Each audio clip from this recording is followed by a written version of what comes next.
उसी में हो जाएगा। हिमालय में लगभग 15,000 हिमानियां हैं, कोई एक दो नहीं।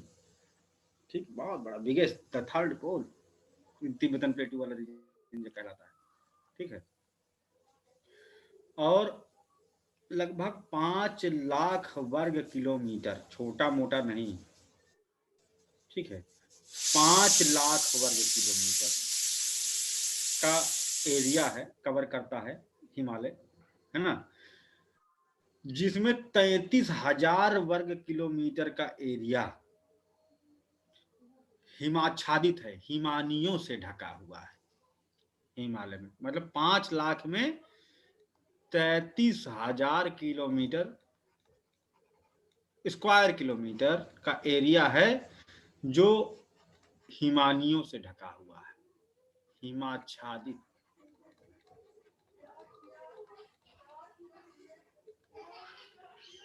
ठीक,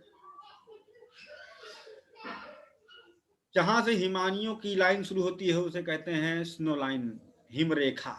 ठीक है, हिमरेखा कई फैक्टर पर डिपेंड करती है, मतलब जहां से हिमानी मिलना शुरू हो जाए और उसके नीचे हिमानी नहीं, तो उसे कहते हैं स्नो लाइन, है ना।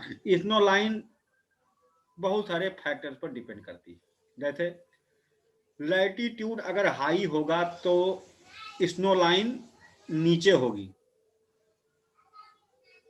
क्या है स्नो लाइन, जैसे इसको बना दें तो समझ में आ जाएगा। जैसे ये मान लो पर्वत है,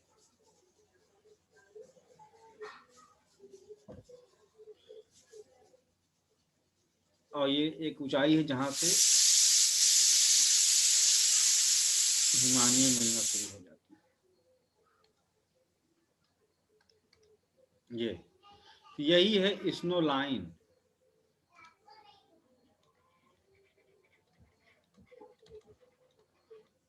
हिम रेखा जिसे आप कह सकते हैं।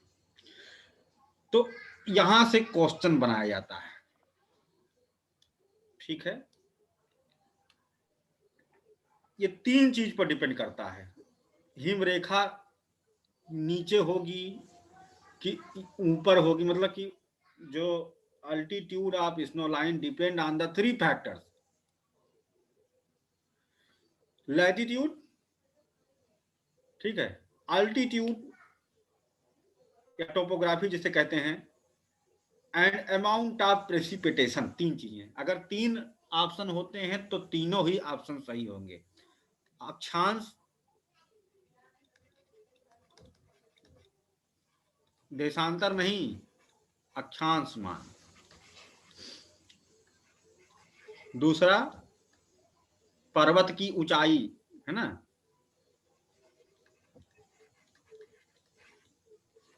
तीसरा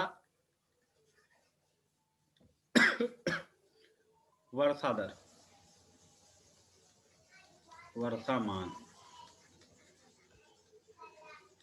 इन 3 चीजों पर डिपेंड करता है। जैसे अगर हम जाते हैं उच्च अक्षांशों की ओर,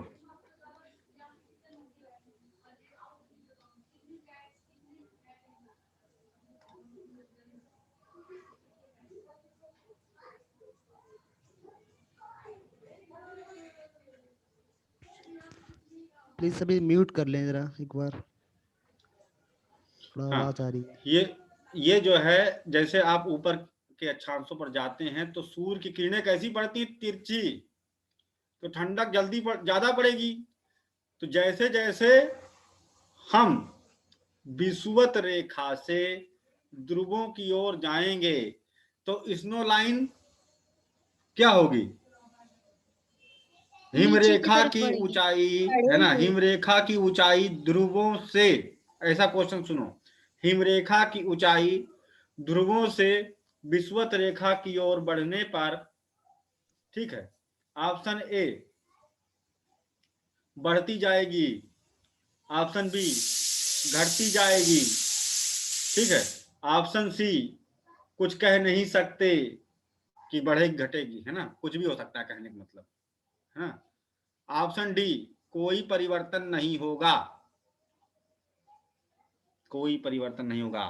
ध्रुवों से विषुवत रेखा की ओर जाने पर हिम रेखा मतलब कि उसके ऊपर हिमानी पाई जाएगी। तो जिसको हिमानी से मिलना हो वहां जा सकता है, हिम रेखा की तलाश कर सकता है।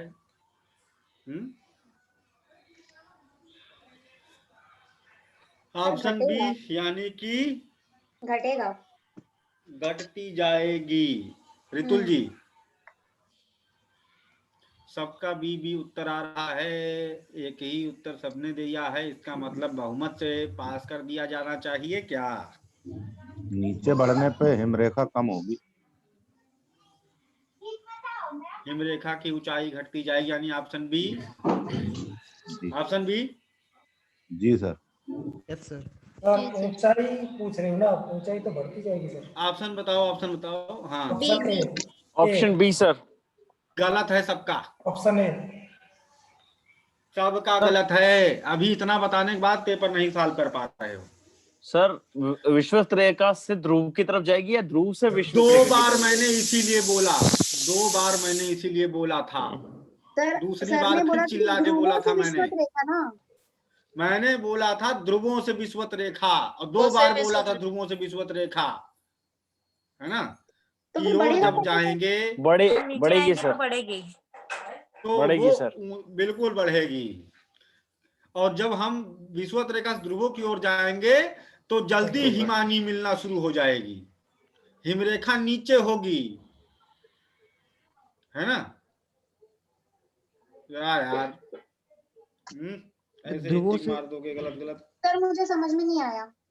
ध्रुवों से नीचे आ रहे हैं ना। नहीं, ये भी मुझे भी सर समझ नहीं आया। ध्रुवों से नीचे जाने पर ये तो लाइन है, वो तो छोटी होगी ना सर। इसमें क्या है ना, हिमालयों का अल्टीट्यूड बढ़ता जाएगा।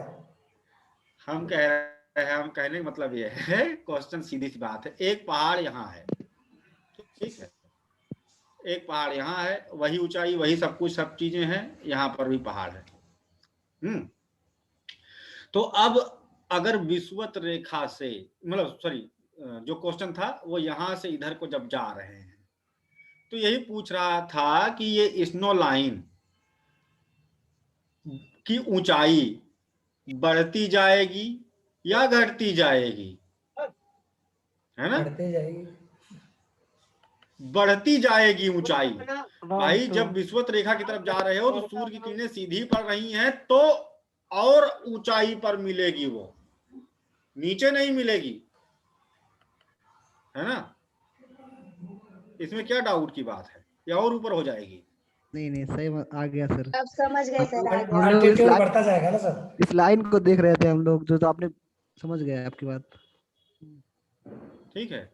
और जब ऊपर उधर पोल बढ़ जाएंगे तो और जल्दी मिल जाएगी हिमानी, है ना? क्योंकि वहां पर सूर्य की किरणें तिरछी पड़ रही, ठंडक ज्यादा बढ़ेगी। मतलब अक्षांश मान बढ़ने पर ऊंचाई बढ़ेगी। हाँ, अक्षांश मान बढ़ने पर ऊंचाई घटेगी। घटेगी, इनवर्सली प्रोपोर्शनल है, इनवर्सली प्रोपोर्शनल है, बहुत क्रमानुपाती है। ठीक है, क्लियर है ना मामला? ठीक है, बारिश भी होना चाहिए। ये 2 फैक्टर तो इस क्वेश्चन में सिमट गए। अगली बात वर्षामान। अरे बारिश ही नहीं होगा तो हिमानी बनेगी कैसे? ये भी चाहिए, रेनफॉल भी होनी चाहिए। पता चला इसी जगह जहां पर बारिश ही नहीं होती, चाहे कितना ऊंचाई हो जाएगी, है ना, वहां पर हिमानी बनेगी कैसे ना? तो ये भी चाहिए, स्नोफॉल होनी चाहिए ना, precipitation in form of snow, ये भी चाहिए इसको। क्लियर है सबको ना? ठीक है सर ऊंचाई वाला बता दीजिए एक बार प्लीज। ऊंचाई वाला मतलब अगर माउंटेन की हाइट बढ़ती है तो? माउंटेन की हाइट बढ़ती है मतलब छोटा माउंटेन है, तो इसमें हिमानी दो चीजों पर डिपेंड कर रही है ना स्नो लाइन। एक तो उसका लैटिट्यूड कहाँ है, दूसरा अल्टीट्यूड कहाँ है।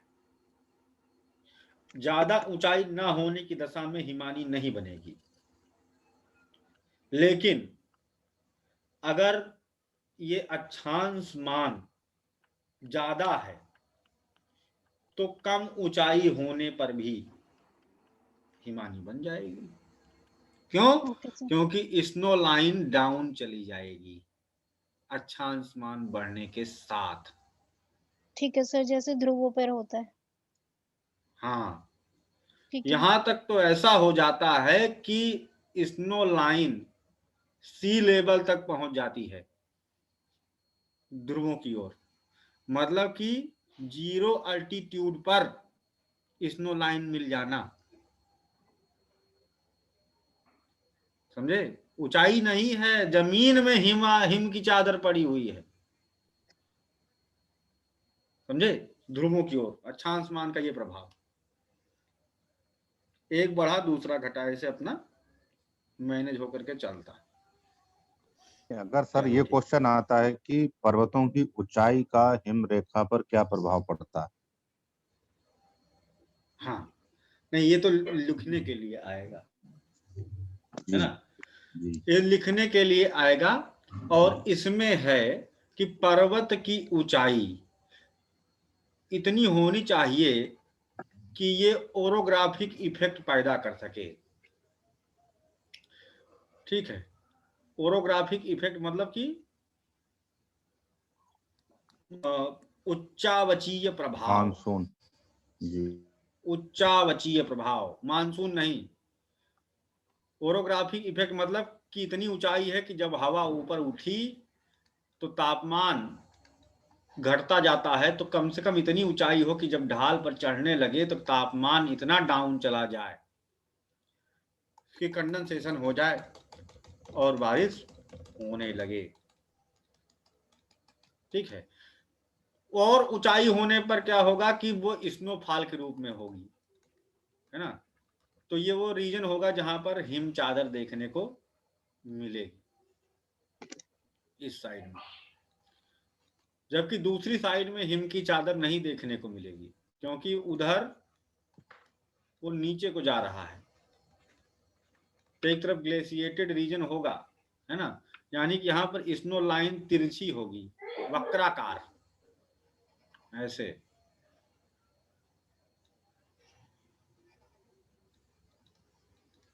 विकर्ण बनेगा, एक तरफ है एक तरफ नहीं है।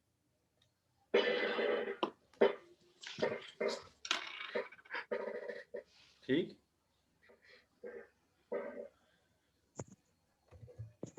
अब जैसे साउथ में जो पर्वत हैं, कहाँ वो, वहां हिमानी कहाँ है? नहीं है, ऊंचाई नहीं है। और दूसरी चीज इक्वेटर के करीब, तो ये भी नहीं है कि स्नो लाइन डाउन होगी। कि पर्वत नाटा है, कोई बात नहीं, हिम रेखा नीचे आ जाएगी, अक्षांश मान कारण, अक्षांश मान उसका काम है, तो कैसे होगा? अब बात आती है कि यहां से क्वेश्चन बना था 2017, यूपी पीसीएस ने क्वेश्चन पूछा था। उत्तराखंड में भी, उत्तराखंड पीसीएस ने भी पूछा था 2014 में क्वेश्चन पूछा था, और शायद उसके बाद उत्तराखंड में पीसीएस का एक पेपर नहीं हुआ, हमको लगता है। क्या कि हुआ था, पता नहीं, शायद हुआ होगा। नहीं हुआ सर, फर्स्ट टाइम हुआ था सर। हाँ, बताओ लोग कैसे काम चलता रहता होगा ऐसे।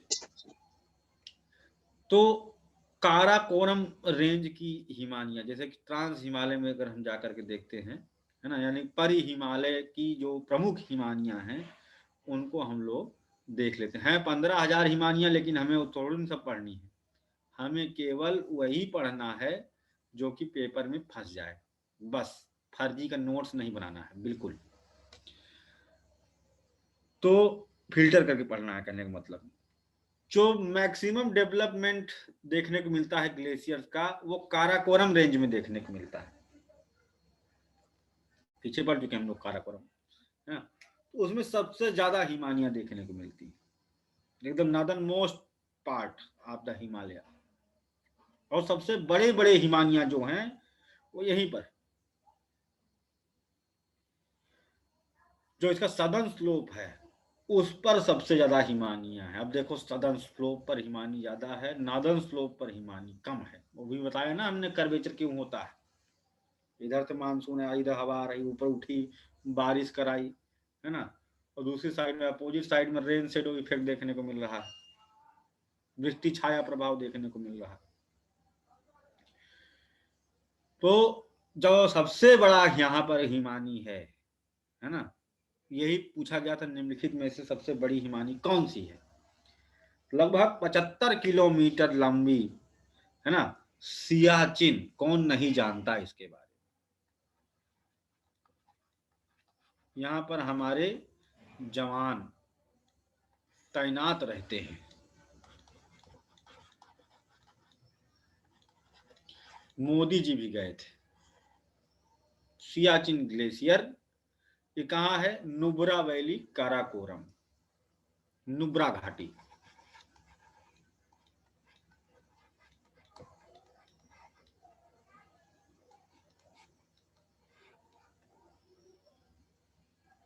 ठीक है, और ये दुनिया में है, ऐसा नहीं, दुनिया में, छोटा मोटा नहीं है ये, ठीक है। ध्रुव और उप ध्रुवीय क्षेत्र के बाद सबसे बड़ा ग्लेशियर है ये। दूसरे नंबर पर सेकंड लार्जेस्ट कौन है? 1 ही किलोमीटर छोटा है, ज्यादा छोटा नहीं है, है ना। 74 किलोमीटर के साथ में है फेडचेंको हिमानी। ये पामीर नॉट जहां पर है, पामीर नॉट मतलब ऐसे, ये यहां, ठीक है। 74 किलोमीटर के साथ में फेडचेंको,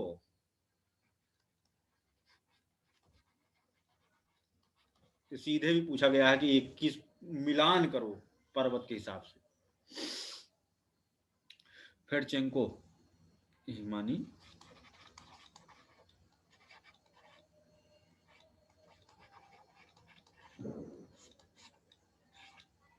ये हो गई। तीसरे नंबर पर है 62 किलोमीटर, 62 किलोमीटर के साथ में हिस्पर हिमानी।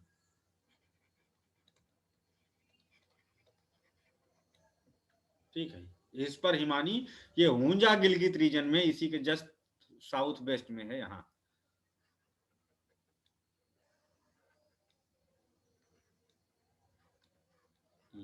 ये वाला पार्ट कैसे हिस्पर,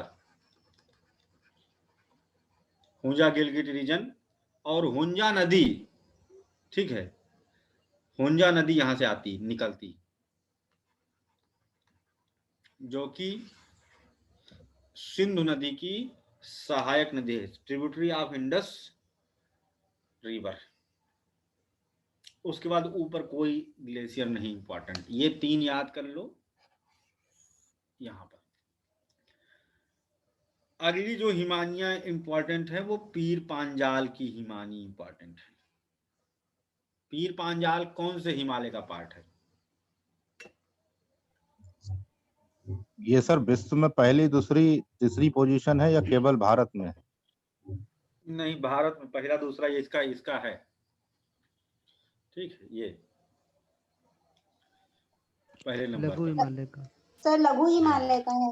और सर आपने एक लाइन बोली थी ना, पश्चिम की तरफ ऊंचा कुछ कुछ तो था, क्या था? अच्छा अच्छा। आप कुछ बता रहे थे ना कि पश्चिम में हिमालय पाई जाएगी और पूर्व में कहीं पे तो ज्यादा पाई जाएगी, तो क्या बोले थे वो लाइन? मैं सुन नहीं पाई। हमको नहीं समझ में आया कि हमने ऐसा कुछ बोला।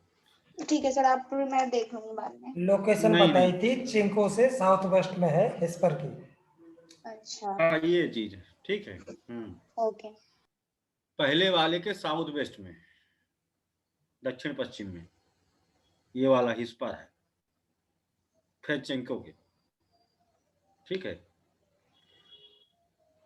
अब पीर ओके पांजाल रेंज में जो सबसे बड़ा हिमानी है, लॉन्गेस्ट है,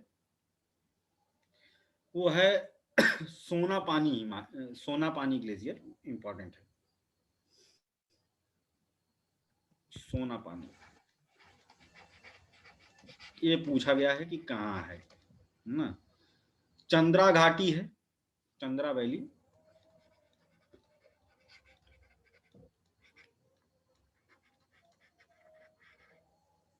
लाहौल स्पीति किन्नौर में है, रीजन में है, लाहौल स्पीति रीजन में। ये 15 किलोमीटर।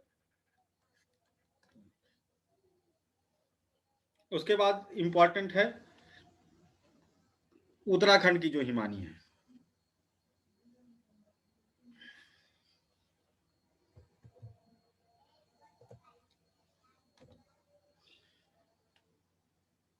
कुछ नदियां जैसे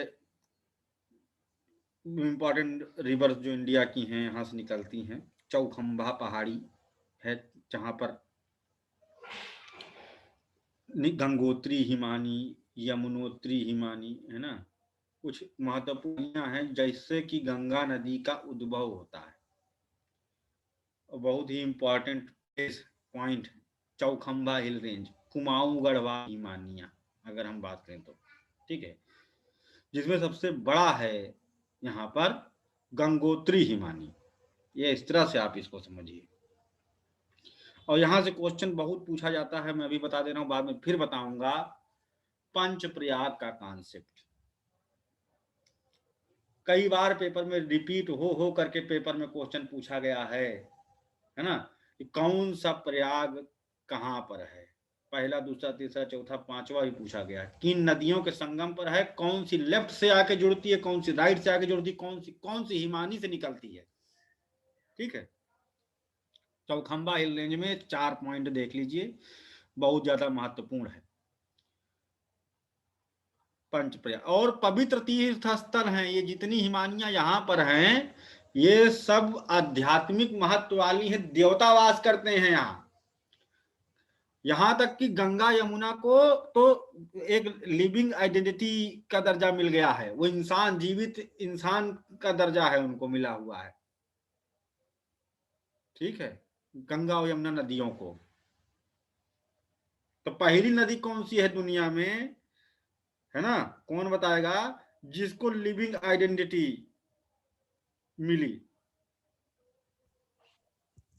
गंगा। अच्छा, नहीं, जमुना को मिली थी सर। ना, भारत की है ये नहीं है, सरस्वती को। भारत की नहीं। सर लंदन की थेम्स नदी। वांगनुई नदी ना, वांगनुई नदी, इसको याद रखना। इस तरह से मतलब इन नदियों को फंडामेंटल राइट वगैरह सब है भाई, है ना, लिविंग आइडेंटिटी है, इनको जीवित यानी कि देवी का दर्जा प्राप्त है। वांगनुई पवित्र नदी है भाई, होना भी चाहिए, क्योंकि जब हम नदी को पवित्र मानते हैं तो उसको और अपवित्र करते हैं। क्या कहोगे, ये क्या मतलब है? वांगनुई रिवर ऑफ न्यूजीलैंड, ये पहली नदी है, ठीक है, जिसको legal right as a person मिला, फर्स्ट इन द वर्ल्ड, जिसको लीगल राइट मिले हुए हैं, विधिक अधिकार एक व्यक्ति के रूप में, जो कि वहां के नागरिकों को प्राप्त है। तो इसी कॉन्सेप्ट पर गंगा और यमुना नदियों को डिजिग्नेट किया गया। लीगल राइट है इन दोनों नदियों को, जो भारत के नागरिक को, एक सिटीजन को प्राप्त है, ठीक है, लिविंग एंटिटी, लीगल पर्सन। पूरा ये बहुत इंपॉर्टेंट बात है पेपर के लिए। और यहाँ से, यहाँ के जो ग्लेशियर से निकलने वाली 2 नदियां हैं, यानी कि बहुत महत्वपूर्ण बात है ये।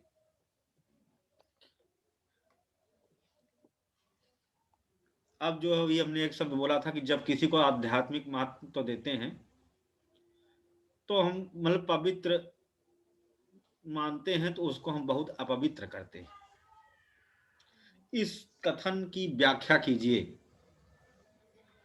नदियों को धर्म से जोड़ने से उसमें आप मलमूत्र का त्याग भले ना करो, लेकिन उससे कहीं ज्यादा, क्योंकि मलमूत्र का त्याग कर भी देते हो नदी में तो वो नेचुरल है, उसमें बैक्टीरिया उसको डिकम्पोज करके मिनरलाइज कर देंगे। लेकिन जो उससे मतलब ये भी नहीं करना चाहिए मलमूत्र का त्याग, लेकिन कर भी देते हो तो वो उतना बड़ा नहीं है जितना हम जब पवित्र मान लेते हैं नदी को तो जो करते हैं। जब हम नदियों को अध्यात्म से जोड़ते हैं तो हम उसको और अधिक अपवित्र करते हैं। जब हम नदी को पवित्र मानते हैं तब हम उसको अपवित्र करते हैं। इस कथन की व्याख्या कीजिए।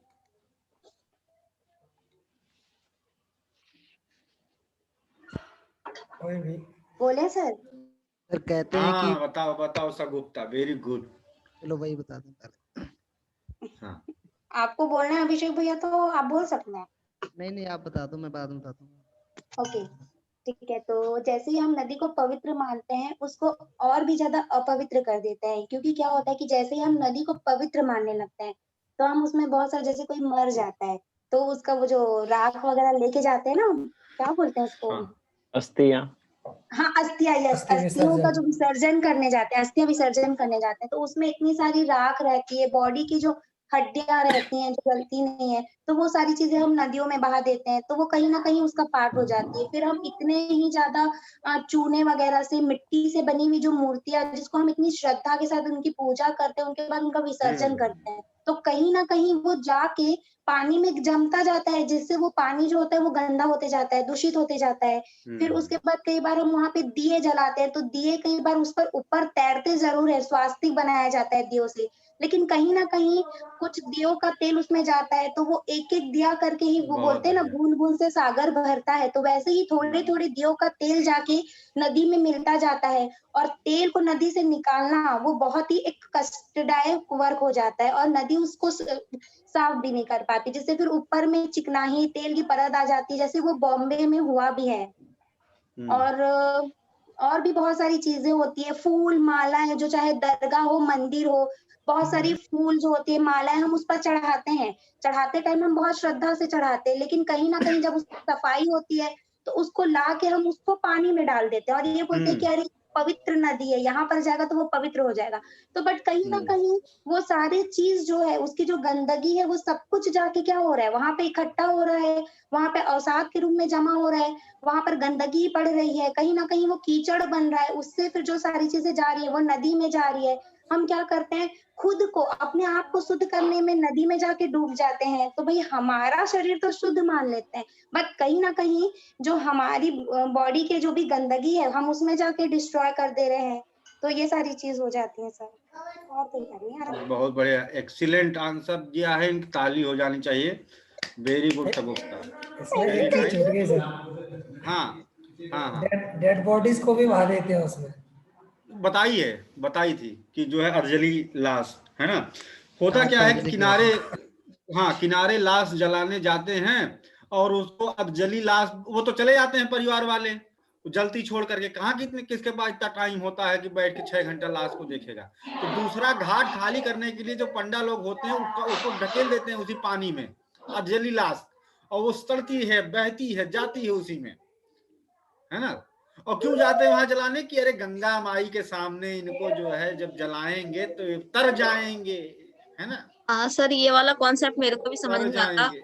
कि जितने भी घाट हैं ये उनके गंगा नदियों के किनारे ही क्यों मतलब जलाया जाता है इनको मरने के बाद। इसीलिए कि तर जाएंगे, कुछ है नहीं ना। होता ऐसे। मुक्तिदायिनी गंगा, है ना। अरे तुम गंगा को मुक्ति दे दो, वो त्राही कर रही है ना। अपने पाखंडों से गंगा को मुक्ति दे दो, उसे बख्श दो मेरे भाई। वो गंगा नदी जिसका पानी कभी खराब नहीं होता था, अब गंगा का पानी खराब होने लगा है ना। कितना प्रदूषित कर दिए हैं। और उसमें जो जैसे कि इन्होंने बताया कि मूर्ति 9 दिन पूजा करते हैं, 10वें दिन उठा फेंक देते हैं उसी में, केमिकल वगैरह उसी में, पेंट वगैरह सब लगा रहता है, उसी में सब मिक्स हो जाता है। ठीक है, अगली बात, सबसे बड़ा खतरा जो इसमें जो महिलाएं होती हैं, एक इनका एक कोई व्रत होता है, महिलाओं का पति वाले और बहुत सारे आते रहते हैं, जिसमें चूड़ी उड़ी चढ़ती है सुहाग की, और गंगा में उसको विसर्जित करने की प्रथा है। ठीक है, ये बहुत ही खतरनाक है, बहुत ही खराब चीज है, क्योंकि ये इस चूड़ी और भी चीजें डालते हैं, सिंदूर उंदूर बहुत सारी चीजें उसमें डाल देते हैं, वो भी नुकसान, वो पोल्यूटेंट है ही है। ये चूड़ी जो है ये क्या करती है कि जो डॉल्फिन है, गंगा की डॉल्फिन, उसकी पॉपुलेशन को खत्म करने के लिए जिम्मेदार है। ये चूड़ी एक गहराई तक ही डूब पाती है ना, और उसके बाद उस गहराई पर डूब पाती है, उसका मुंह जानते हो कैसा होता है, पेंगुइन का ऐसा, है ना। और केवल पेंगुइन ही नहीं, घड़ियाल वगैरह के लिए भी है ना, उसके मुंह में फंस जाती है, उसका मुंह ब्लॉक कर देती है, अब वो कुछ कर भी नहीं सकती बेचारी, उसके मुंह में तो फंस गया, है ना, अब वो कुछ कर भी नहीं सकती, अब क्या करेगी, मुंह में चूड़ियां फंसी हुई हैं उसके, और मुंह के ऊपर ब्लॉक कर दिया है, अंदर भी चली जाती हैं, अगर बड़ा जानवर है तो पेट में चली गई चूड़ियां, कांच, और कांच जब पेट में जो है अतड़ियां उसको फोड़ देंगी चूड़ी को, तो सोचो, इमेजिन करो कि उसका पेन क्या होगा। मान लो चूड़ियों गुच्छा है, उसने कुछ देखा, अरे क्या है, उसके मुंह में चला गया, खा लिया, है ना। तो अब उसकी आंतें जब उस चूड़ी को फोड़ डालेंगी तो उसके अंदर आंत में चूड़ियां गड़ेंगी, उसका पूरा क्या कहते हैं, आंत फाड़ देंगी, घाव कर देंगी, और मृत्यु हो जाती है। तो केवल प्रदूषण ही नहीं, जैव विविधता को भी हासिल कर रही है। सर एक बात ऐड करना चाहूंगा यहाँ पे। हाँ बिल्कुल, ऐड करिए। हाँ सर, कुछ लोग बाग जो अंधविश्वास को भी मानते हैं, और उसका जो अंधभक्ति है उसके हिसाब से कि देखा जाता है कि वो लोग बाग ये बोलते हैं कि बहता बहता पानी सब कुछ बहा देगा।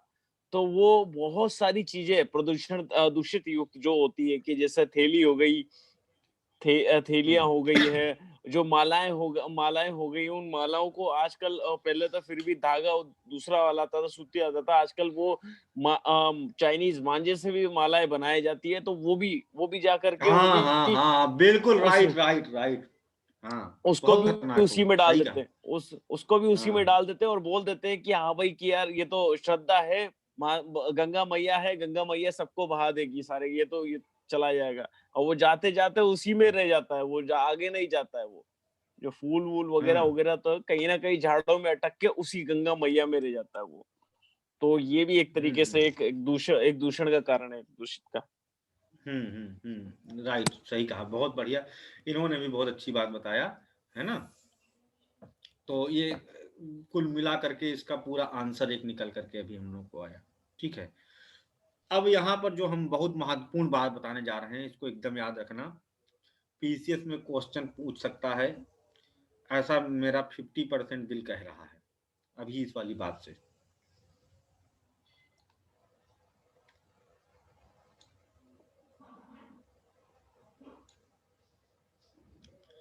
ये 4 प्रमुख हिमानी परिक्षेत्र, चौखंबा पहाड़ी में, और आध्यात्मिक क्षेत्र, ठीक है।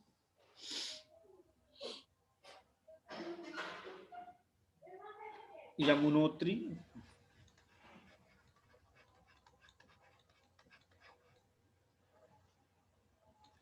जगह बंदर पूंछ,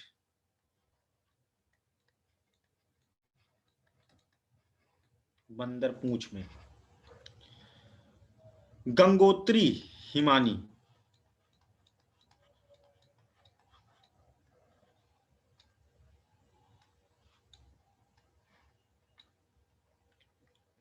गोमुख,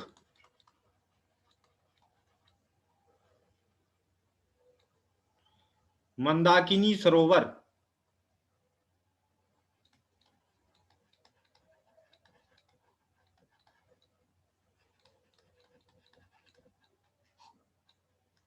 केदारनाथ,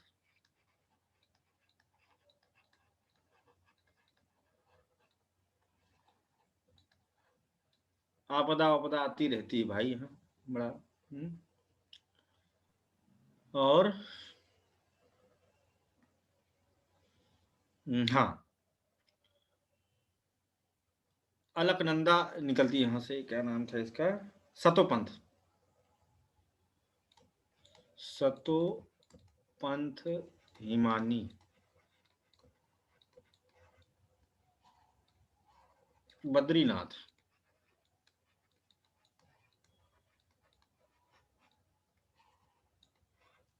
ये 4 प्रमुख हिमानी परिक्षेत्र हैं, इनको एकदम याद रखना भाई, बहुत ज्यादा महत्वपूर्ण है। अब यहाँ से प्रमुख नदियां जो निकलती हैं वो भी बड़ी महत्वपूर्ण है, और प्रमुख तीर्थ स्थल हैं यहाँ पर जो कि पूछे जाते हैं, और कौन सी नदी किस तरह से मिलती है भी पूछा जाता है। जैसे यहाँ से यमुना नदी निकलती है,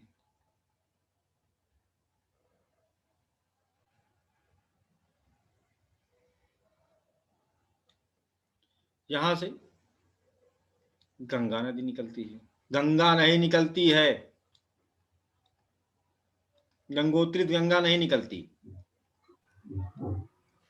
भागीरथी।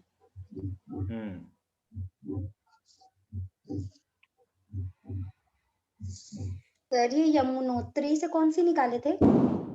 यमुना। यमुना।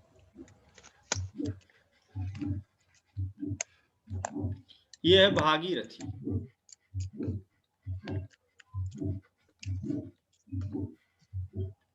ठीक, मंदा अभी, अच्छा एक और चीज बताए दे रहे हैं, इसको भी नोट कर लो। एक और नदी यहीं से निकलती है, और टेहरी में भिलंगना नदी है, ये भिलंगना। ये कई बार पूछा गया है पेपर में कि टेहरी बांध जो संसार का सबसे ऊंचा बांध है, टेहरी बांध गढ़वाल में, उत्तराखंड में संसार का सबसे ऊंचा बांध है, कहाँ पे है? यहाँ पे है, टेहरी में। बहुत इसके कारण डिस्प्यूट भी रहा है, बांध के कारण विवाद हुआ है। भिलंगना नदी के मिलन बिंदु भागीरथी भिलंगना के संगम पर है टेहरी बांध, याद रखना। साथ साथ और भी चीजें देख लें जो इंपॉर्टेंट है। फिर सतोपंथ हिमानी से निकलती है अलकनंदा रिवर।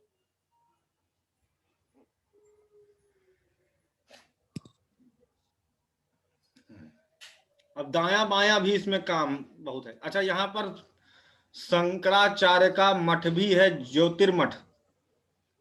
ठीक है, जहां पर ये सतोपंथ हिमानी है वहीं बगल में बद्रीनाथ में ज्योतिर्मठ भी है शंकराचार्य जी का। 4 धाम की यात्रा है ना, उसमें एसोसिएटेड हैं सब चीजें। अब सतोपंथ हिमानी से निकली कौन सी नदी, इसको याद रखना, कौन नदी निकलती है सतोपंथ से? अलकनंदा।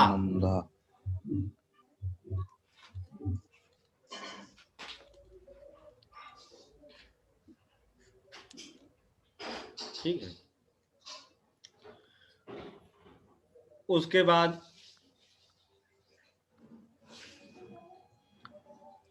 एक है दूध टोली, जहां से रामगंगा नदी निकलती है। ठीक है, पिथौरागढ़, दूध टोली, रामगंगा नदी।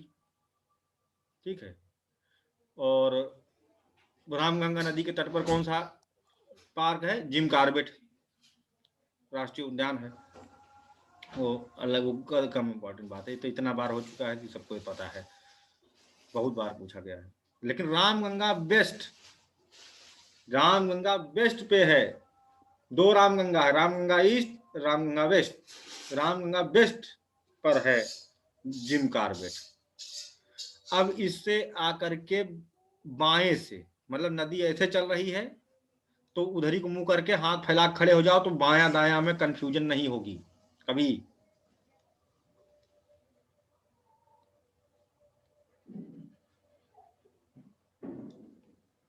विष्णु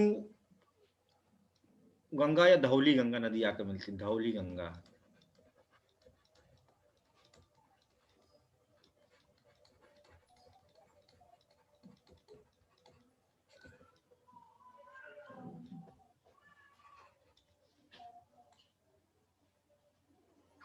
दूसरे नंबर पर नंदाकिनी।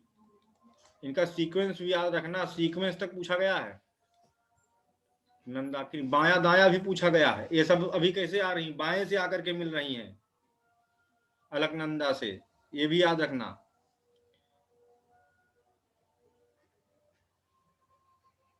पिंडर नदी, ये भी बाएं से आकर के मिली है। और मंदाकिनी कुंड या मंदाकिनी सरोवर से काली गंगा या मंदाकिनी आकर के मिलती है, ये दाएं से है। काली गंगा जिसे कहते हैं, या मंदाकिनी जिसमें बाढ़ आती है, बाढ़ आई थी, बड़ा आपदा आ गई थी 2013। हाँ 2013 में मंदाकिनी हो गया। काली गंगा भी इसे कहते हैं। अब ये क्या है, ये है 1 2 3 4 5, पहला, दूसरा, तीसरा, चौथा, पांचवा, ये पंच प्रयाग हैं। कौन सेटिंग में जाके ठीक है, ये पंच प्रयाग हैं जो बहुत ही महत्वपूर्ण है। पहला प्रयाग है 22 है, मेरा 20 है। अच्छा, पहला प्रयाग है विष्णु प्रयाग। पूछा गया कि विष्णु प्रयाग किन नदियों के संगम पर है। ये इस बार यूपी पीसीएस ने क्वेश्चन में पूछा था क्या, यहां से क्वेश्चन आया था शायद, देखना पेपर में शायद याद। नहीं पूछा सर, नहीं पूछा था, तो आईएएस ने पूछा होगा, किसने पूछा था शायद। विष्णु प्रयाग, फिर नंदाकिनी पर नंद प्रयाग,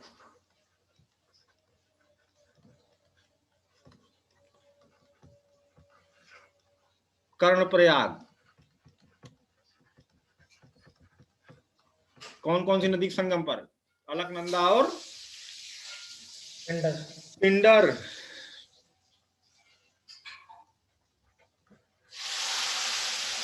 फिर मंदाकिनी के मिलन बिंदु पर क्या है, मंदाकिनी जहां पर मिल रही है रुद्रप्रयाग,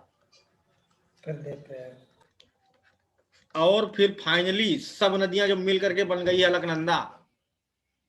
अलकनंदा फिर अंतिम में मिलती है भागीरथी से, कहां, देवप्रयाग।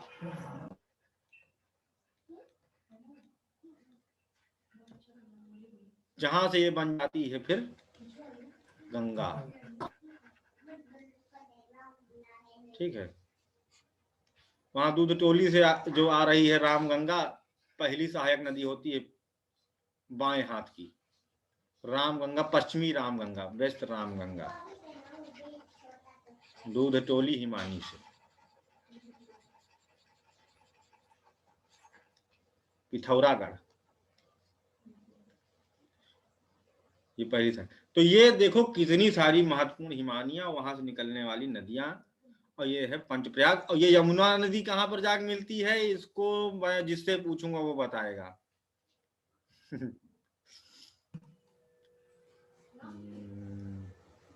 जो हमारी यूपी ना हो उससे पूछूंगा। नीलिमा,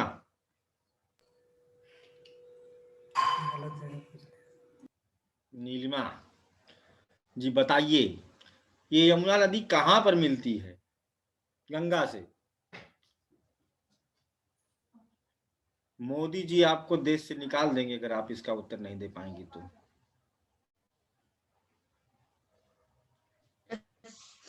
योगी बाबा का दिल टूट जाएगा, सर ये छाती पीटेंगे वो अपनी।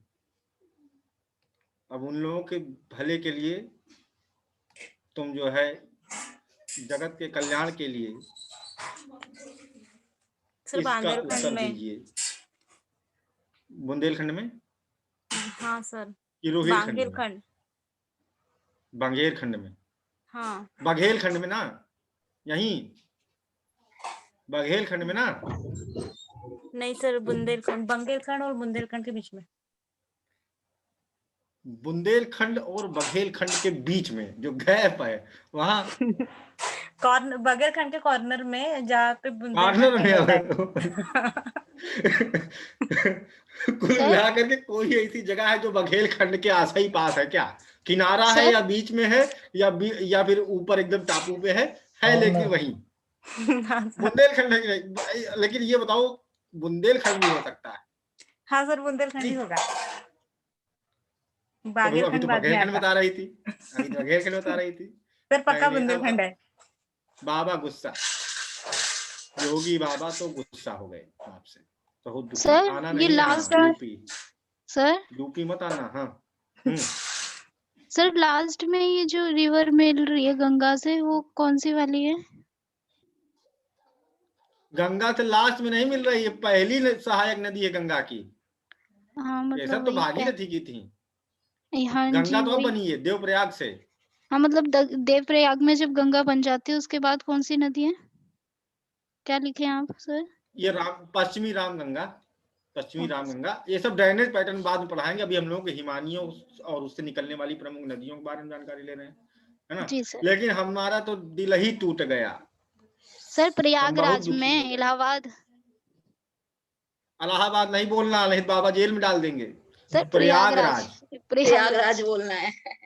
प्रयागराज बोलना है, ऐसे नहीं कह सकती हो। चेंज कर दिया पहले प्रयागराज ही बोला था ना मैंने, प्रयागराज। हाँ तो हाँ ठीक है, सही उत्तर है प्रयागराज। इतना फेमस क्वेश्चन भैया, कुंभ में हुआ था दुनिया भर में, क्या कहते हैं हम, 3 अवार्ड मिला था जो कुंभ हुआ था प्रयागराज वाला, है ना? हजारों करोड़ रुपया मोदी जी योगी जी फूंक डाले ताकि बच्चा बच्चा जान जाए ये बात, जी सर। है ना? संगम बनता है, तीर्थराज प्रयाग है, प्रयागों में प्रयाग, तीर्थराज प्रयाग, त्रिवेणी संगम, जहां पर 3 गंगा नदियां, यमुना सरस्वती। गंगा यमुना और सरस्वती भूमिगत नदी है, नीचे नीचे से आकर के मिलती है। उस पर आयोग बैठाया गया है जांच कराने के लिए, उस सरस्वती की खोज के लिए। इतना बड़ा काम हो गया। 3 मतलब गिनीज बुक ऑफ वर्ल्ड में ये कुंभ यहाँ पर जो आयोजित हुआ था, वाकई में भाई आज तक के भारत के इतिहास में कुंभ इस तरह से कभी सेलिब्रेट नहीं किया गया होगा। इतना पैसा फूंका गया था, इतना प्यारा बना सजा दिया गया था उसको। हेलीकॉप्टर से, ड्रोन से पुष्प की माला बरसाई जाती थी, है ना? जेट प्लेन वहां पर कलाकारी करते रहते थे, रोशनी छोड़ते रहते थे। अब बताओ, अगर ये वीडियो सुन लिए माननीय मोदी जी ना, तुमको ढूंढवा लेंगे और तुम ही पैसा वसूलेंगे पूरा, जितना वहां खर्चा हुआ है ना? सर एक 20 रुपए की पानी की बोतल 80 रुपए में मिली है वहां पे। अच्छा, ये भी था क्या? हाँ सर ऐसा ही फिलहाल 3 चीजों में कि एक सिंगल प्लेस पर दुनिया में सबसे ज्यादा भीड़ इकट्ठा होने का विश्व रिकॉर्ड, दूसरा नगरीय पेंटिंग का जो है कि इतनी, इससे ज्यादा पेंटिंग नगर में कभी नहीं हुई पूरी दुनिया में कहीं, उसका गिनीज बुक ऑफ वर्ल्ड में रिकॉर्ड, तीसरा इतना बड़ा भीड़ होने के बावजूद भी जो प्रॉपर सैनिटेशन, साफ सफाई हो पाना बड़ा मुश्किल बात होती, पूरा स्वच्छ था, पत्ता तक गिरा नहीं मिलता था, उसका अवार्ड। ठीक है, 3 अवार्ड मिले थे। दुखी कर दिया तुमने, मैं जा रहा हूँ। नीलिमा आ जाओ सर, आ जाओ, वापस आ जाओ। नहीं आऊंगा मैं। सॉरी सर, आगे से ध्यान रखूंगी। अरे सॉरी की बात नहीं है, ये सब जो है थोड़ा देश दुनिया में न्यूज में जुड़ी रहा करो, है ना? नहीं जानती क्या है, मान लो कभी इस तरह क्वेश्चन किसी पूछ लेगा कोई ना, बेइज्जती हो जाएगी, कहेगा आईएएस तैयारी कर रही हो। तो सर हुआ तो था दिल्ली में ये और जो कहीं कोई ये पूछ लिया किससे पढ़ती हो, तब तो फिर मेरी भी बेइज्जती हो जाएगी।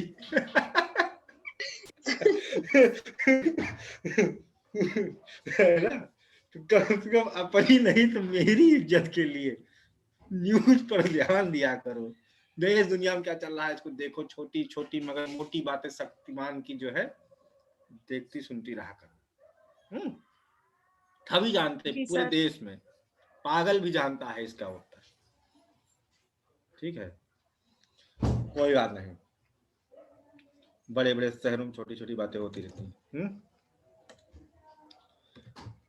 चलो भाई, हिमानी हो गई, इतने हिमानी बहुत है आपके लिए। और हिमानी आपके लिए बिल्कुल है ही नहीं, बाबा के लिए होती है हिमानी, है ना, जो वहां पर तपस्या करते हैं बाबा, है ना, तो हिमानी उन्हीं के लिए होती है। आपको क्या मतलब? सर आप तो नॉर्मल। सर ये जो तीनों नदियों का संगम होता है ये जो प्रयागराज में, तो इस वाले प्रयाग का भी कोई नाम है क्या? जैसे ये नंद प्रयाग है, कर्ण प्रयाग है, या ये बस खाली एक ही नाम है त्रिवेणी संगम? इसको कहते तीर्थराज प्रयाग, त्रिवेणी संगम।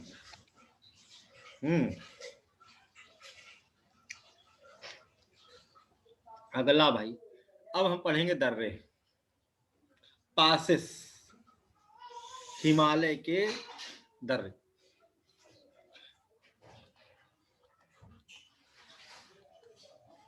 एक क्वेश्चन यहां से आता है, ठीक है,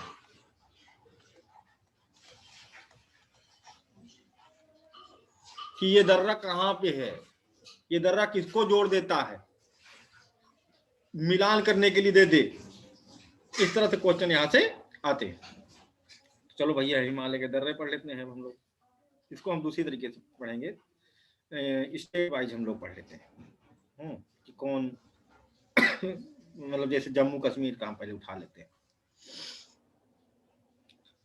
कौन किसको जोड़ता है और कुछ खास बातें। इसको एक तरीका इस्तेमाल कर सकते हैं हम लोग, ऐसे बना लें,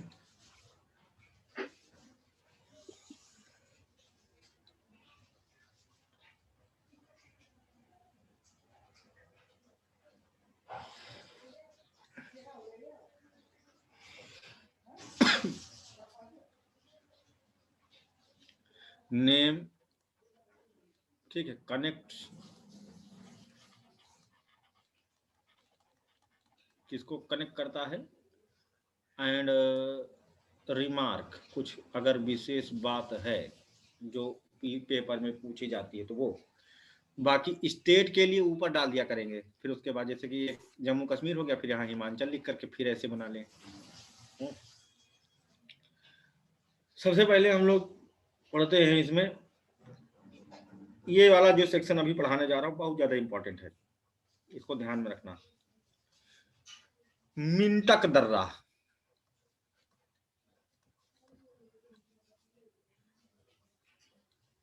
अरे वाला मिंटक, ऐसे मिंटक, ये कश्मीर को चाइना से जोड़ता है। सर ये पहले जम्मू कश्मीर के है ना जो बताएंगे आप पहले? हाँ पहले जम्मू JN के, ठीक है।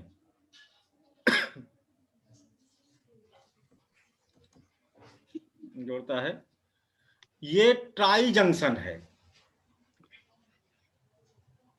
ये ट्राई जंक्शन मतलब कि 3 देशों की सीमा को जोड़ेगा। कौन कौन देश भैया? भारत प्लस चीन प्लस ऊपर वाला पार्ट जो है अफगानिस्तान। ये बहुत इंपॉर्टेंट बात है, उसमें घुमा क्वेश्चन बोला किन किन देशों को जोड़ता है, तो अफगानिस्तान, भारत, चीन, अफगानिस्तान की जगह पर नेपाल कर दे, है ना, ऐसे कर दे। ऑप्शन ए भारत एवं चीन, ऑप्शन बी भारत चीन अफगानिस्तान, ऑप्शन सी भारत चीन नेपाल, ऑप्शन डी भारत चीन पाकिस्तान। तो उसमें कौन सा सही हो जाएगा? ऑप्शन बी, भारत चीन अफगानिस्तान। मिंटक, इतना याद रखना। हाँ भाई बताओ राहुल जी। अभी तो ये कश्मीर की जगह लद्दाख आ सकता है ना? राइट, लद्दाख, सही कहा। अगला है, हाँ बदल गया भाई, अगला है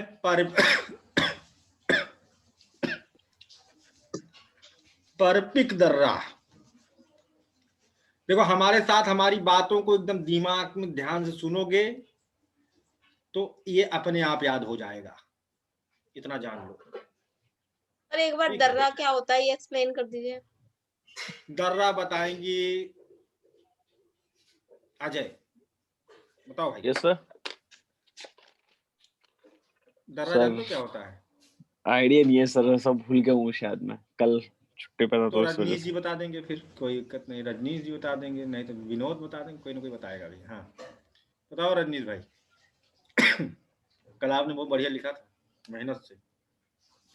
सर जब दो पहाड़ों के बीच का वह स्थान जो दोनों तरफ के क्षेत्रों को जोड़ता है, जोड़ता है कि अलग करता है?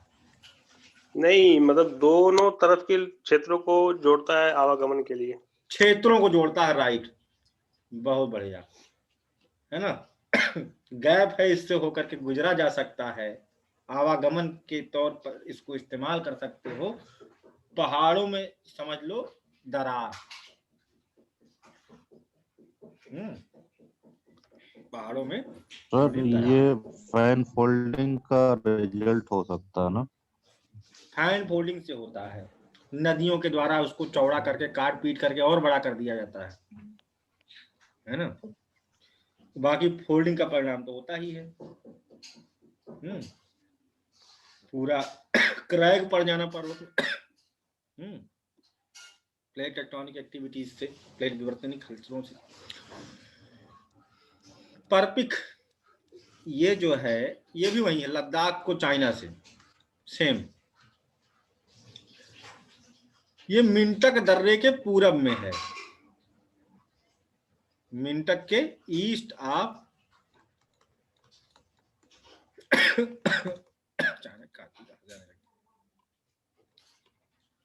पास, ठीक है। ये इंडो चाइना बॉर्डर है, यहां पर अफगानिस्तान नहीं है, भारत चीन को जोड़ रहा है। अक्साई चाइना मतलब जो कब्जा कर लिया है अपना, उसका नहीं है तो अपना। अगला है खुंजेराब।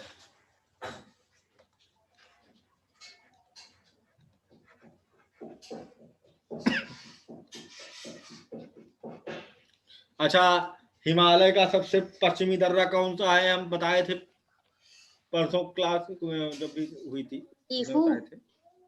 नहीं, दीफू नहीं, दीफू तो पूर्व में होगा। हाँ, सबसे पश्चिमी कौन सा है?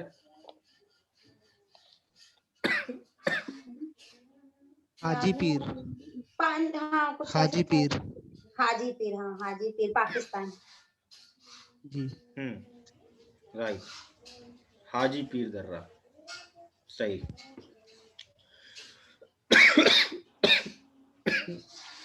पानी दो एक गिलास।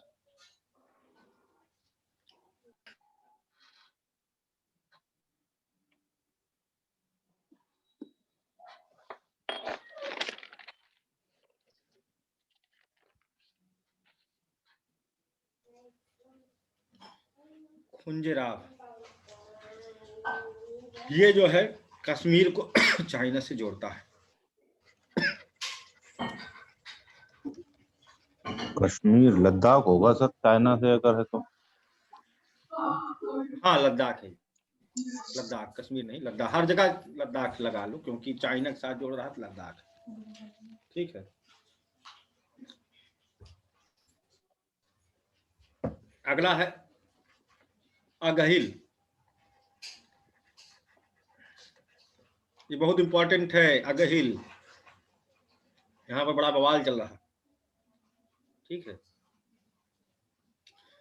कई सारे इशू हैं, रिलीजियस इशू भी है, बाउंड्री लाइन डिस्प्यूट अलग से है, दो रिलीजियस डिस्प्यूट है, बौद्ध का अलग मसला चल रहा है, और यहाँ पर पाकिस्तान ने भी आरोप लगाए हैं बड़ा, चाइना ने मुस्लिमों के साथ बहुत बुरा बर्ताव किया है। यहाँ के जो मुस्लिम थे,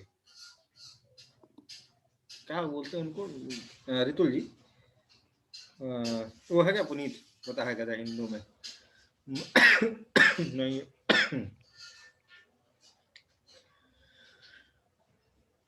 एक मुस्लिम जनजाति है वहां पर, वो वहां की औरतों को ये चाइना वाले उठा ले जा रहे हैं, उनको जो है प्रोस्टिट्यूट। सर उइगर मुसलमान है सर। उइगर, हाँ राइट।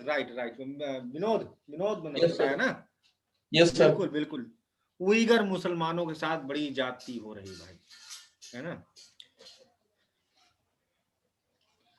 लद्दाख रीजन है ना, लद्दाख को कनेक्ट कर रहा है चाइना से। जिनजियांग प्रोविंस के लिए ये खुलता है, ठीक है। और इस अपने इंडिया के साइड में बौद्ध लोग रहते हैं, उनको भी लोग डिस्टर्ब करते हैं। ये क्या कहते हैं, देखा जाए तो एक तरह से जो केटू गॉडविन ऑस्टिन है उसके उत्तर पूरब में है, ठीक है, जो कि दुनिया की सेकंड हाईएस्ट पीक है और भारत की हाईएस्ट पीक है, अगर हम पीओके को अपना माने तो। अगला है बहुत इंपॉर्टेंट,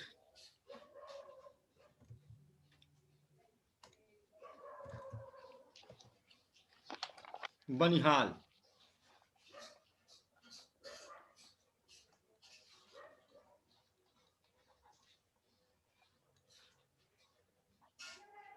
बनिहाल दर्रा जम्मू और श्रीनगर को जोड़ता है।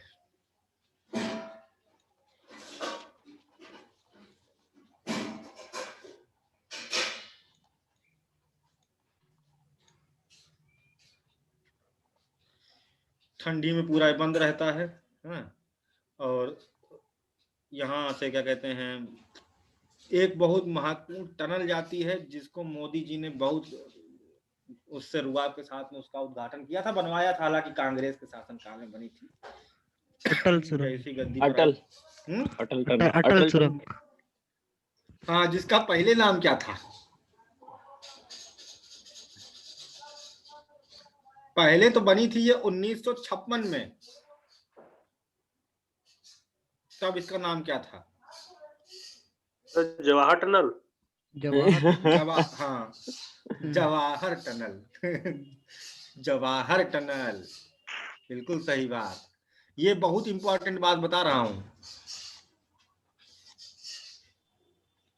जवाहर टनल यहां से होकर के जाती थी, जिसका पुनर्निर्माण हुआ है नई तकनीकी पर और अधिक सुरक्षा के दृष्टिकोण को देखते हुए।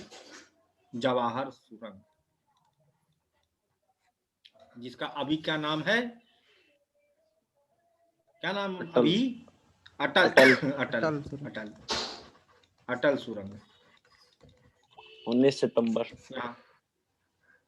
हाँ, जहां से होकर जाती है, ठीक है।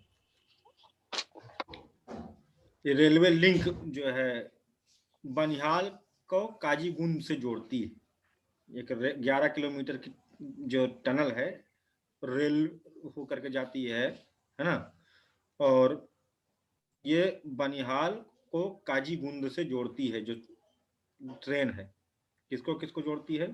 बनिहाल को। सर अटल टनल तो रोहतांग पास के पास बनी है। अटल नहीं है क्या फिर ये? इसका नाम क्या है? अटल तो रोहतांग वाली है। इसका नाम क्या है टनल का?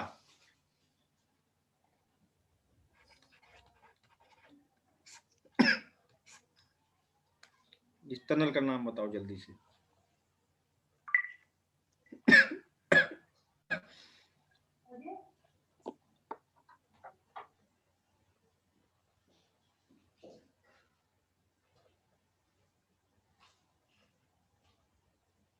जवाहर ही है क्या? नाम नहीं बदले हैं क्या?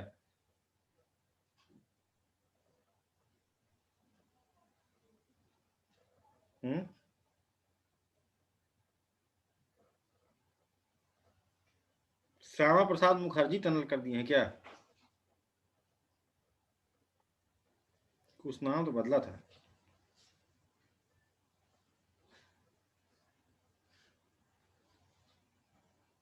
यही है क्या? श्यामा प्रसाद मुखर्जी टनल तो नहीं है? हाँ सर वही है, श्यामा प्रसाद मुखर्जी रखा है सर। हाँ, अटल नहीं कर, ज्यादातर 2 ही 3 नाम हर उठा के बदले गए हैं। एक तो खूब श्यामा प्रसाद मुखर्जी खूब बदले गए हैं, और अटल, यही 2 नाम घूम घुमा कहीं कहीं हैं। और दीनदयाल उपाध्याय का भी किया गया है सर। दीनदयाल उपाध्याय, हाँ ये 2-3 नाम ही हैं जो घूम घुमा करके नामकरण हुए हैं, है ना। ठीक है भाई, अगला आते हैं, कहाँ तो बनिहाल तक पहुंच गए हम लोग। चांगला,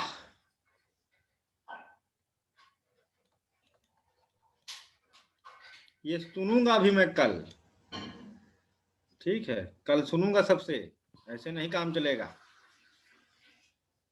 बड़े अंधरू पढ़ऊ चबाए माई जी, एक तो कविता हम अपने ऊपर बहुत अच्छा से, मैं इसको अपने आप को जब मुझे जलील करना होता है तो मैं ऐसे कहता हूँ अपने आप को।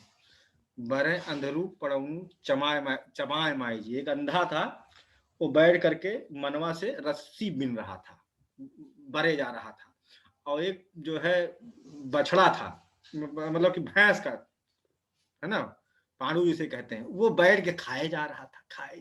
इधर अंधा बाबा बिने जा रहे हैं, उधर वो खाए जा रहा है, हम इधर पढ़ाए जा रहे हैं, उधर सब भूला जा रहा है।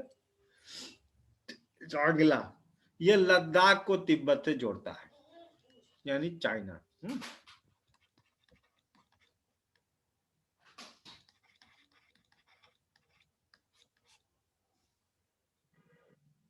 अब यहाँ पर बहुत पवित्र तीर्थ स्थल है, ये दर्रे पे ये दर्रा एक मंदिर में जाकर के खुलता है, और यहाँ पर बौद्ध मठ है, बहुत इम्पोर्टेंट है ना। और सबसे खास बात है कि पूरा बौद्ध एरिया है, बहुत विशाल बौद्ध क्षेत्र है, और यहाँ पर जो मंदिर है वो डेडिकेटेड चांगला बाबा का मंदिर,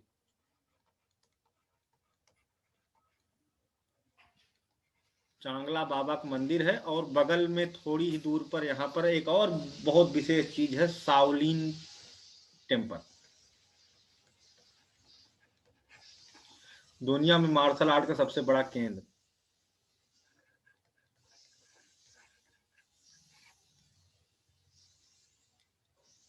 ठीक है, वो मूवी में देखते होगे भाई, ये लोग टकले टकले बाबा लोग होते हैं, बड़े खतरनाक होते हैं, सर से मार दे दीवार टूट जाए, हाँ, लोहे की राड पैर से मार देते टेढ़ी हो जाती है। सर शाओलिन मंदिर क्या है? ये बौद्ध मंदिर ये भी है एक, जहां पर मार्शल आर्ट की हर विधा सिखाई जाती है। चीन की मूवियों में हमेशा देखने को पाओगे ये सब चीजें। अगला है खारदुंगला,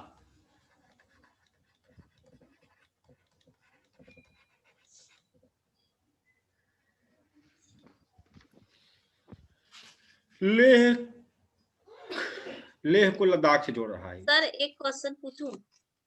बिल्कुल, 2 पूछिए। सर अभी मैं वो 2 दिन पहले एक इंटरव्यू देख रही थी यूपीएससी का, ये दृष्टि वालों का, तो उन्होंने ये पूछा था कि बैडमिंटन जो खेल है उसमें हाइट जो होती है वो ज्यादा मायने रखती है, मतलब एक तरीके से जल्दी वो कर सकते हैं, तो ऐसा क्यों है? जबकि चाइना के लोगों की तो हाइट कम होती है, तो वो जीत क्यों जाते हैं हर बार? मतलब क्यों जीत जाते हैं बैडमिंटन? क्योंकि कूदते बहुत बढ़िया है। हाँ, और सर हाई जंप ज्यादा है उनकी। हाँ, और दूसरा वो अरे मार्शल आर्ट वगैरह में भी वो होते हैं, इस वजह से वो बोलते हैं, लेकिन वो आंसर उनका नहीं कर रिकॉर्ड पाते। है कि कभी वो देखो, भारत में कोई एक स्वर्ण कभी पा जाता है तो यहाँ पूरा इंडिया हिल जाता है, कोई एक आदमी स्वर्ण पदक लेके आए तो। और जानते हो वहां पर 100 के ऊपर स्वर्ण पदक होते हैं, 100 के नीचे आते तो सब वहां कोड़े बरसाए जाते हैं चाइना में। अगर 100 के नीचे अगर स्वर्ण पदक आए तो कोड़े बरसाए जाते हैं वहां, ठीक है। वो है चाइना, जो मतलब दुनिया की सबसे सशक्त आर्मी है उनकी। वहां का जो 4 साल का बच्चा है 5 लोगों मार गिरा दे, 5-6 साल का बच्चा ब्लैक बेल्ट हो जाते हैं वो सब छोटे में ही। सरकारी नौकरी मिलेगी ही नहीं जब तक तुम ब्लैक बेल्ट नहीं हो।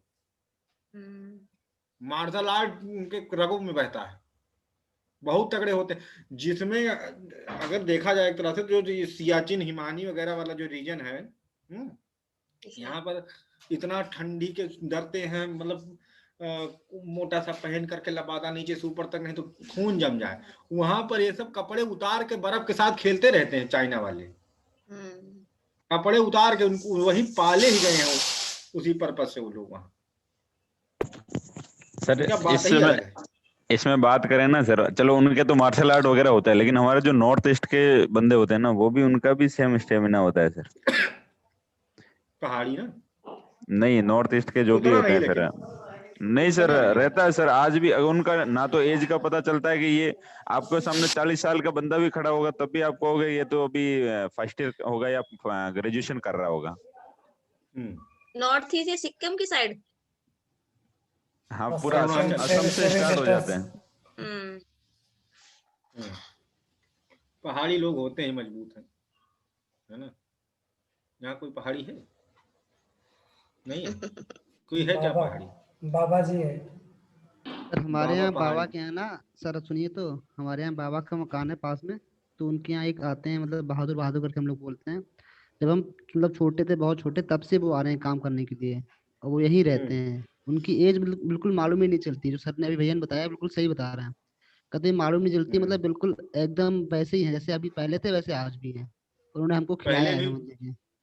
जब पैदा हुए तब भी छोटे से, बड़े हुए तब भी छोटे ही हैं, है ना, बूढ़े नहीं। हुए तब भी छोटे हैं। तो एज कहाँ से चली? पहले भी उतनी आँख खुलती थी, आज भी उतनी खुलती है।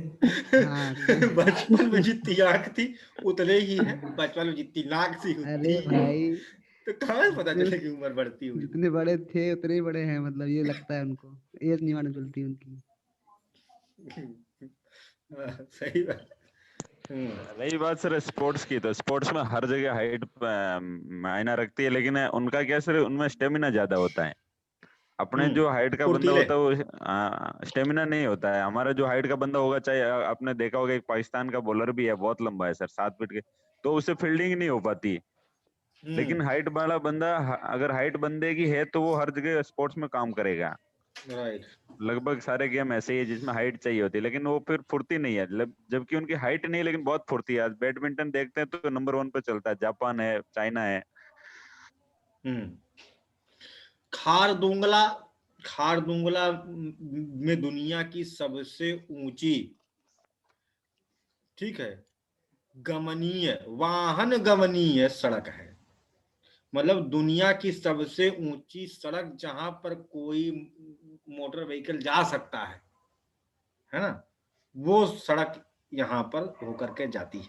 इसको अंग्रेजी में ऐसे कह सकते हैं, world's highest motorable road passes through this pass। ठीक है, इसके ऊपर और कोई ऐसा पास नहीं जहां से कोई ऐसी सड़क जाए जहां से वाहन जा सके। और एक खास बात है, शायद यही की बात है, इसमें कुछ एक और चमत्कारी वाली बात है। इसमें क्या है, जैसे सड़क है, ऊंचे ये ढाल है ना, ढाल, तो यहाँ तुम अपनी गाड़ी छोड़ दो मान लो, है ना, तो गाड़ी मतलब कि ब्रेक हटा लो, है ना, तो इंजन बंद कर दो, तो गाड़ी किधर को जाएगी? पीछे, नीचे को जाएगी नीचे, सर। नीचे जाएगी ना। नीचे। यहाँ लेकिन ऊपर उल्टा जाती है। ऐसा क्यों सर? पता नहीं, आज तक कोई नहीं जान पाया। हाँ, एकदम जबकि भूत प्रेत है। चमत्कारिक है सब कुछ बताते हैं सर, आने वाले बंदे ही बताते हैं। भूतहा है कुछ यहाँ, कहते हैं वो कुछ हैं और मर गए थे, उन्होंने कहा था गिर के मर गए थे, तो कोई फौजी भाई पीछे नहीं आने देते किसी गाड़ी को। तो कहते हैं कि हम तो गिर के मर गए लेकिन हम किसी को नीचे नहीं गिरने देंगे, तो ढकेल करके ऊपर पहुंचाते। ऐसा सच है क्या सर? ये बताएंगे भैया, ये गजेंद्र बताएंगे, राहुल बताएंगे, फौजी नहीं सर, सच ही है सर, जो जहाँ तक बताते हैं सर उस हिसाब से तो सच ही है। तो मैं एक कोर्स करके आया था सर आर्मी में, उसमें सभी ड्राइवर थे मेरे साथ में, तो वो बताते थे, कई बंदे उसमें थे जो बेलत दा काट चुके थे। इसका तो हमको खुद लॉजिक नहीं समझ में आता है। सर अगर यही बात बोलोगे ना सर, तो एक वहां पर एक बाबा जी है, आज भी वहां पर वो वहां पर बैठे थे, संतरी कर रहे, ड्यूटी कर रहे थे, तो वहां पर गोली लग गई और वो मर गए। आज भी वहां पर कोई संतरी नहीं बैठता है, अगर बैठ भी गया, अगर संतरी सो गया तो उसको थप्पड़ पड़ती है। और उनका सर एज वो सिपाही थे, उनका प्रमोशन हुआ, उनको सेवानिवृत्ति हुई और उनको आज घर लाया गया, व्यवस्थित ढंग से उनका सारा कार्यक्रम हुआ सर। आज भी वहां पर वो निगरानी करते हैं। तो ये सर होता है सर। ये वाला पता लगाना जरा क्या है। हाँ ये रियल स्टोरी। प्रमोशन, बिल्कुल सही कह रहे हैं, प्रमोशन का सोना था। और शायद 62 के युद्ध में वो शहीद हुए थे। वो यहाँ की बात नहीं, वो उधर अरुणाचल प्रदेश की तरफ चाइना से उन्होंने लड़ा था। उनका नाम था यशवंत सिंह। वो यशवंत नगर उनके नाम पे बसाया गया है ना। और उनकी 2 महिलाओं, उन्होंने 72 घंटे अकेले पूरी चीन की फौज को रोक के रखा था। बाद में उनका सरकार दिया गया था, है ना। और उनका हेल्प किया था 2 लड़कियों ने, नूरा और शीला, उनको भी रेप करके फिर चीनियों ने मार डाला था। उन तो नूरा नांग और शीला टाप, है ना, 2 जगहों को डिजिग्नेट किया गया है उनकी कुर्बानी पर। नूरा नांग से एक सड़क बना रहे हैं मोदी जी, इसको ध्यान रखना, ठीक है। ये भी करंट अफेयर की एक पॉइंट याद आ गया। बेब सीरीज बनी, अच्छा। तो भाई खारदुंगला तो नहीं भूलोगे तुम लोग, तो ये भी नहीं भूलना लेकिन, है ना। अगली बात आती है लनकला।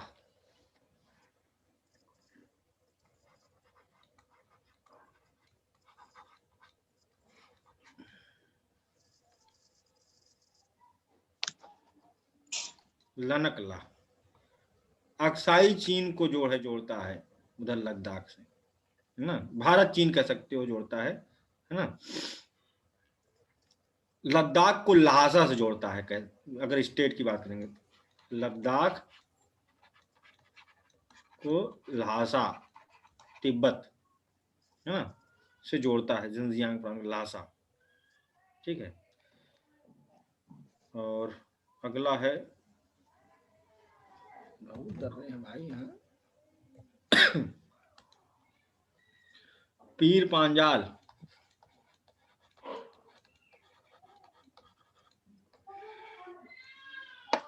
ये पीर पांजाल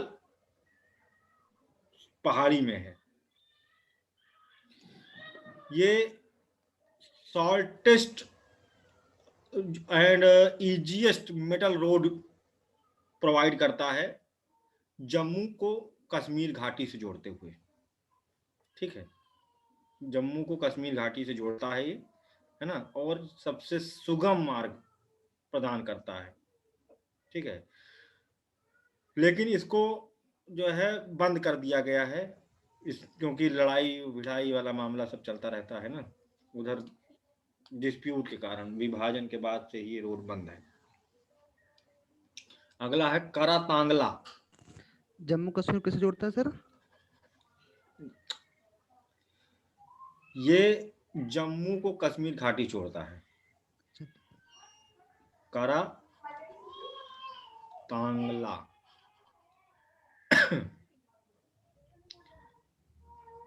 ला जान लो तो समझ लो तिब्बत, है ना। ये भारत मतलब लद्दाख को तिब्बत से जोड़ता है, ये भी करा तांगला।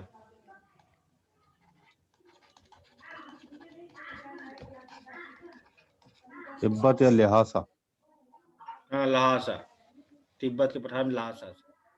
अगला है सेम जगह, फिर से यही कॉपी होगी, इमिसला। इमिसला ये भी वही जोड़ता है। और कुछ जानने की जरूरत है, पेंसिला, ये थोड़ा इंपॉर्टेंट है, पेंसिला, ठीक है। ये बहुत इंपॉर्टेंट है क्योंकि इसका प्रयोग हम लोगों ने किया था कारगिल के युद्ध में, ठीक है, सैन्य आपूर्ति, सेना पहुंचाने के लिए। कश्मीर घाटी को कारगिल से जोड़ता है, ठीक है। कश्मीर घाटी को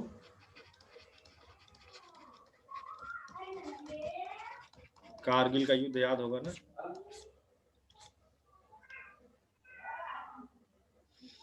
अगला है जोजिला। ये भी बहुत इंपॉर्टेंट है, जोजिला, ठीक है। ये भी सेम, ये 3 जगहों को जोड़ता है, ठीक है। श्रीनगर, कारगिल और लेह।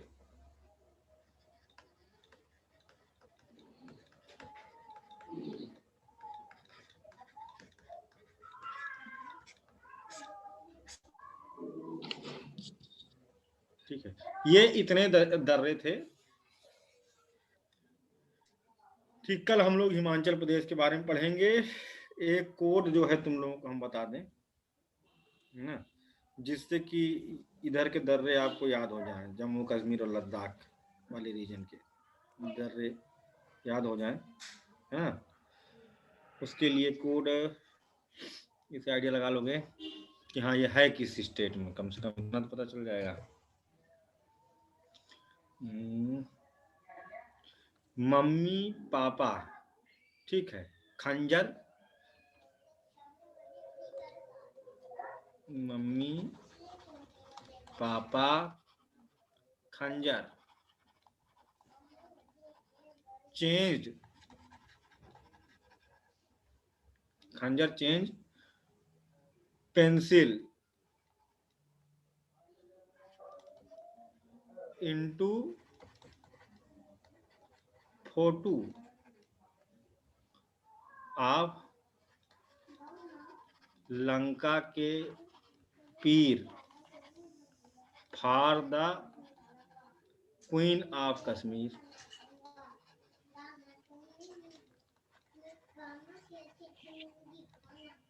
ठीक, मम्मी मिंटक पापा परपिक, खंजर खुंजेराब, चेंज चैंजला चांगला, पेंसिल पेंसिला, इनटू इमिसला, फोटू फोटूला भी है, ठीक है, वो भी जोड़ता है लद्दाख को उससे, तिब्बत से।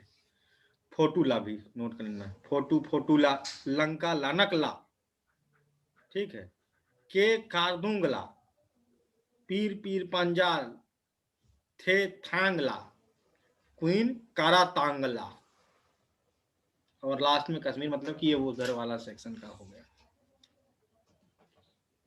ठीक है, क्वीन मतलब कारातांगला। तो ये हो गए, कल हम लोग पढ़ेंगे बाकी हिमाचल प्रदेश, बाकी कल दर्रे सब खत्म कर डालेंगे हम लोग जितने हैं। सर पीर पहले पंजाल इसका किसी हम को नहीं समझेंगे, जोड़ता तो है? उसके बाद पढ़ेंगे। पीर पांजाल को जोड़ता है, पीर पांजाल, पीर पांजाल में है, नहीं। पीर पांजाल रेंज में है, एक ही जगह के अंदर है। अच्छा अच्छा, कश्मीर, ठीक। ठीक है। ठीक है भाइयों, आप लोग जो है अब आराम कर सकते हैं। कल मिलते हैं, किसी कुछ पूछना हो तो पूछ सकता है।